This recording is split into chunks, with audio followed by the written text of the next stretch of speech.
Hi, this is a video that I'm retaking because I had some camera issues, so it's going to be a little bit less ambitious than the previous one.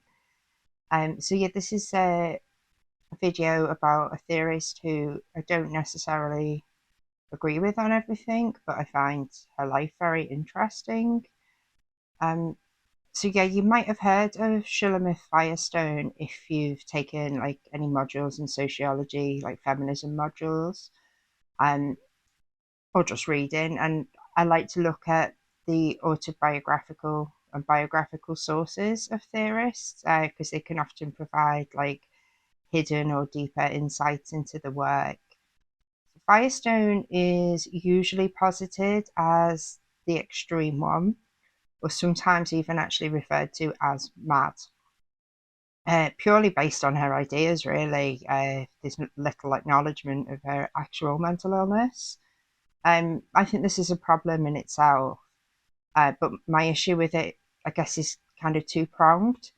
Like radical ideas getting dismissed as madness, or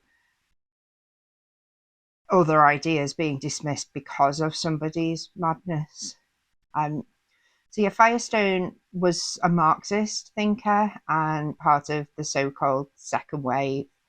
Like I agree with Shira Tarrant's criticisms of the wave construct because it's basically like a temporal distortion and reduces movements to visible bursts.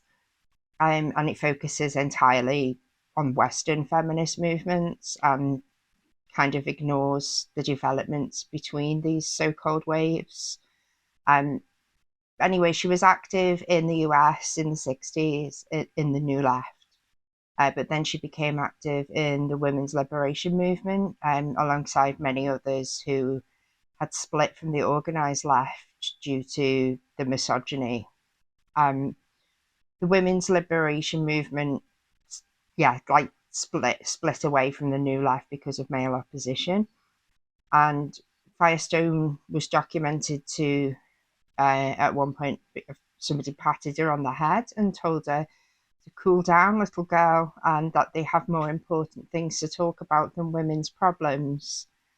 There was another occasion where she was speaking alongside Alice Webb at an anti-war rally, and they got interrupted with the most horrendous abusive heckling that, to be honest, I don't feel comfortable repeating, but you can read about it in the sources that are linked to. This one is in Eccles. But anyway, after this happened, Firestone, Webb, and some other women from the same political circles concluded that the left was neither welcoming to them or safe. And she actually wrote an open letter to the left, laughing, but I just love the anger, really, like doing something with it. But yeah, this was published in a New York radical paper and read, "We have more important things to do than to get you to come around. You will come around when you have to, because you need us more than we need you. Fuck off, left. You can examine your navel by yourself from now on. We're starting our own movement." So yeah, that's quoted from Eccles. But yeah, that she continued to participate in radical feminist groups such as Red Stockings and the New York Radical Feminists and New York Radical Women. Um, Radical feminism had its problems then, but it was not as. Anyway, I'll continue. um, so yeah, the focus in her work on gender and technology. I'll discuss her work a bit later on, but it's been highly influential to xenofeminism and cyberfeminism, as well as family abolitionist feminisms. So in Firestone's work, she identified women's oppression as being at the hands of men, and she did coin the term sex class, which these days is definitely something of a dog whistle that instantly suggests to me that there's going to be a row now. but it was arguably different at the time. She used Marx and Engels' work to posit a sexual division of labour in her book, The Dialectic of Sex. And in this book, she argues for a revolutionary overthrowing of patriarchal capitalism, but she specifically looks at the organisation of culture rather than culture itself. And she thought that women were oppressed due to their biological capacity for childbirth. But she proposed that we should look for solutions to this in technology to free people from pregnancy and childbirth. And as you can imagine, in the 70s, at the time she wrote this, these ideas were unpopular with many feminists. And I guess the same kinds of disgust is present now, with the conservative turn of some current feminist movements, the focus on womb magic and various things like that. But yeah, also Firestone cited the nuclear family as the site of women's oppression, but also the site of children's oppression. I am pretty sure that being taught her ideas on this in a sociology class is when I first heard her referred to as mad. But there was no discussion of her actual mental illness. I learned about that years later. But Firestone wanted children to be raised by a collective where they won't be subordinated to their parents, as they often are in the nuclear family, or all are in many ways, but to various degrees.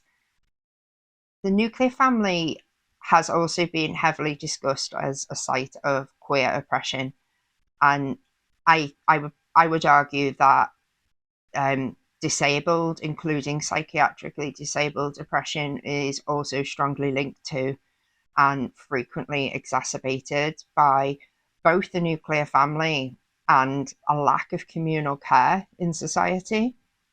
So perhaps the notion of a found family is just as necessary for disabled people as it is for queers.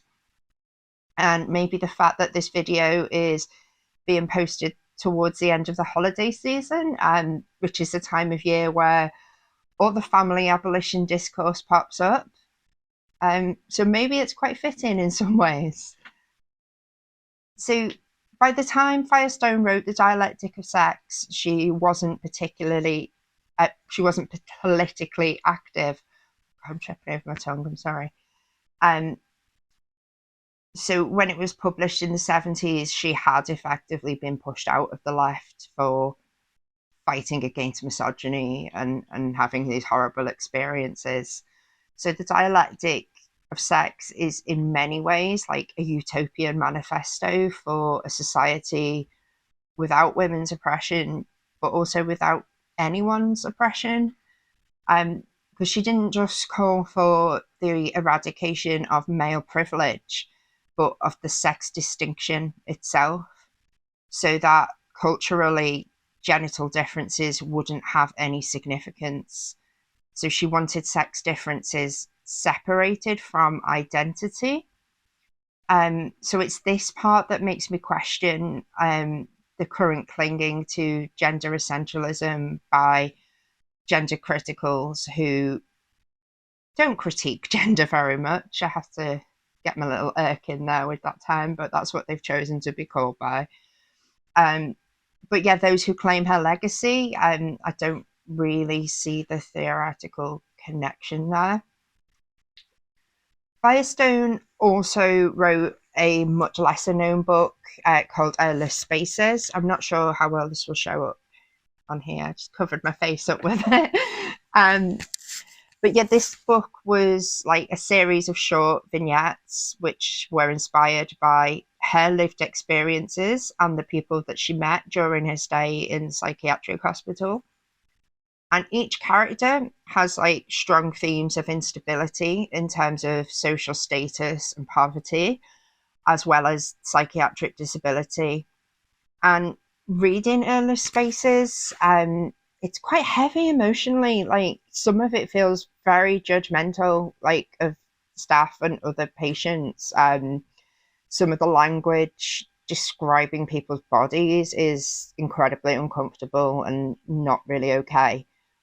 And there are lots and lots of unpleasant racial stereotypes. So there's lots in it that's not okay. But what I liked about it is the importance of freedom and choice and dignity that the stories highlight. They also really do highlight the impact of poverty with all of the characters. And enforced poverty is something that far, far, far too many psychiatric survivors and other disabled people experience. So, alongside the state violence of the psychiatric ward and that carceral system, this shows to me how capitalism is what's making people disabled in this way and what's making them vulnerable, and how communal care in society could easily eliminate a lot of that suffering. Um, Now, I don't experience psychosis, which is what Firestone experienced. I do have a very stigmatized psychiatric diagnosis, and I choose to reclaim the word mad and also the word queer. And while I don't have enough followers right now for demonetization to be an issue, I'm still going to take this opportunity. Well, because I can take this opportunity, I'm going to declare that I am a mad queer. Shocking, I know. But this will have some relevance a bit later on. So after Earless Spaces, after she wrote this, she is said to have then disappeared from academia as well. Now, the term disappearance is a lot more disturbing than is usually discussed in the feminist text, and that's what I want to focus on now. So her mental state declined following her brother's suicide, and she got diagnosed with schizophrenia. And in the introduction of Literatures of Madness, edited by Elizabeth J. Donaldson, the introduction to this book is about Firestone's early spaces and the themes of resistance and courage in relation to living with psychiatric disability. So this is a book that looks for primary texts to search for a new analysis within disability and MAD studies frameworks.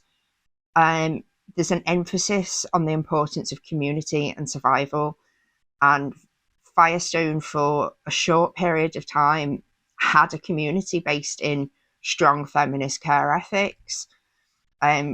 So she had interdependency rather than dependency, which is incredibly important. Unfortunately, this didn't last, but while she had it, it consisted of a mixture of friends and traditional mental health workers. And she wanted this. She wanted the involvement of the mental health workers. Now, Elizabeth Donaldson calls Earless Spaces the muckraking realist disability studies antidote to the misogynist fantasy cycle world of One Flew Over the Cuckoo's Nest. And yeah, I can see that. It's so powerful. There's 3 sections in Literatures of Madness, separated into Mad Community, Mad History, and Mad Survival.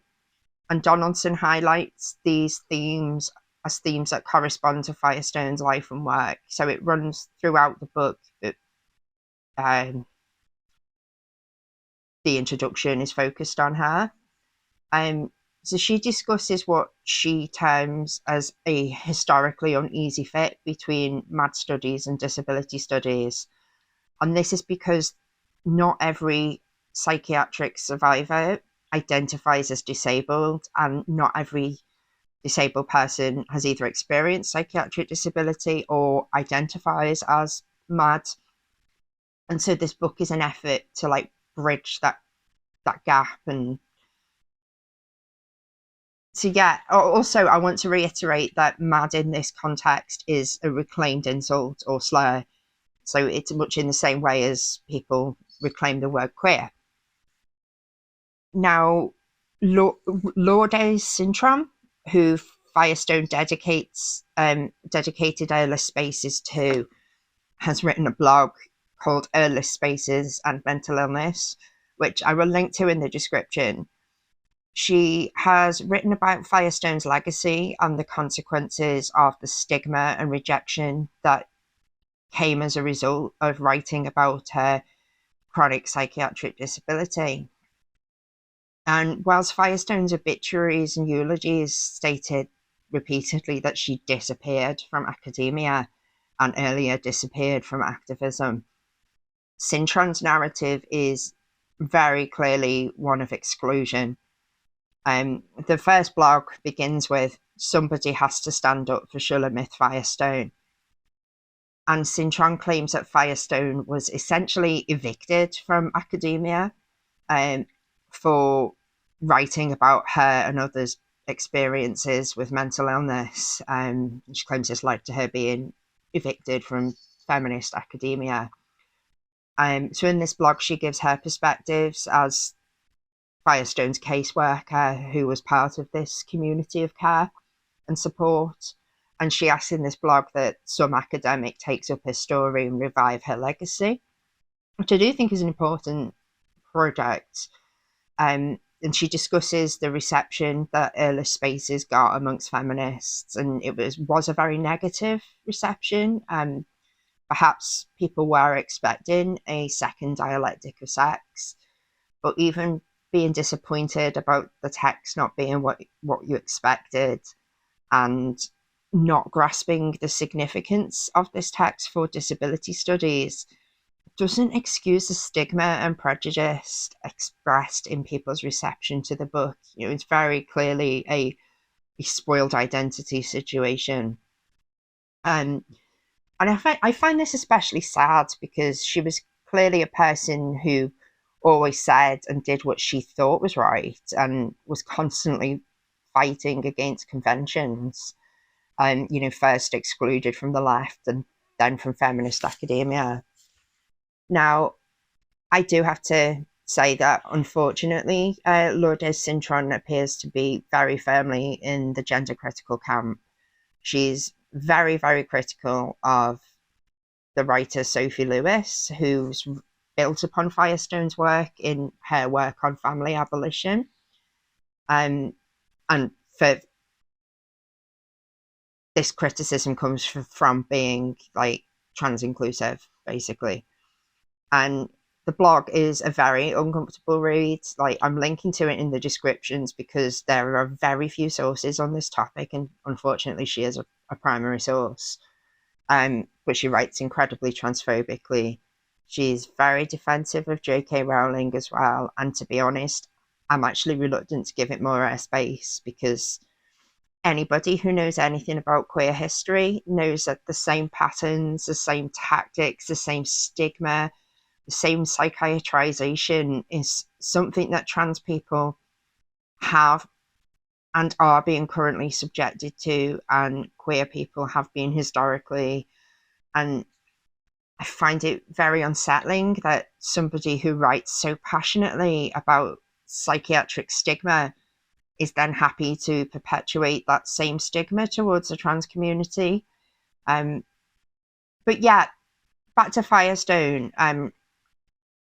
There are plenty of theorists and philosophers who revise and revisit their work or change positions or clarify things in more depth. And whilst there are unpleasant elements in the dialectic of sex, I still find it really hard to reconcile the calling for reproductive technology and eradication of sex differences. Like, she actually wanted artificial wombs. Like, that in the 70s was just... But yeah, I find it hard to reconcile this with the gender critical ideas that claim Firestone as an influence. But yeah, there are lots of elements in the text that can go in lots of directions, and in many ways that is emblematic of so-called second wave feminism. The arguments that split it off in many different directions. And I think it's really sad that because of Firestone's exclusion from academia, essentially because of sanism, um, and fear that mental illness would also spoil the identity of feminism, we don't have any discussions or amendments or other texts, and we've actually no way of knowing whether Firestone actually even wanted to write any more on feminism, or whether she would agree or disagree with modern works inspired by hers, because simply writing about her psychiatric disability was enough to put an end to her career. So yeah, I guess this is a story about the consequences of sanism. Yeah, thank you for watching this, and I will be back with some more fancy videos soon. I would like to thank my Patreon subscribers, Kim Crowley, Wolf on the Steps, and Quinn.